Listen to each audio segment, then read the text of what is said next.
നീതിയെ അറിയുന്നവനും ഹൃദയത്തിൽ എൻ്റെ ന്യായപ്രമാണമുള്ള ജനവും ആയുള്ളവരെ, എൻ്റെ വാക്ക് കേൾപ്പിൻ. നിങ്ങൾ മനുഷ്യരുടെ നിന്ദയെ ഭയപ്പെടരുത്, അവരുടെ ദൂഷണങ്ങളെ പേടിക്കുകയുമരുത്. യെശയ്യാവ് 51:7. കർത്താവിനെ ആശ്രയിക്കുന്നവൻ കർത്താവിൻ്റെ തണലിൽ കീഴിലാണ് വസിക്കുന്നത്. നാം ഓരോരുത്തർക്കും തണൽ ലഭിക്കുന്നത് എപ്പോഴാണ്?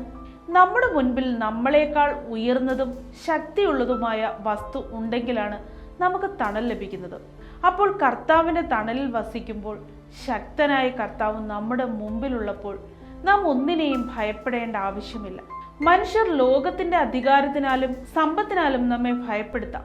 എന്നാൽ സർവവും സൃഷ്ടിച്ച ദൈവം നമ്മുടെ പക്ഷത്തെങ്കിൽ ആർ നമുക്ക് എതിര് നിൽക്കും? കർത്താവിനെ ആശ്രയിക്കുന്നവൻ യാതൊരു മഹാമാരിയെയും ശത്രുവിന്റെ തിന്മകളെയും ഭയപ്പെടേണ്ട ആവശ്യമില്ല.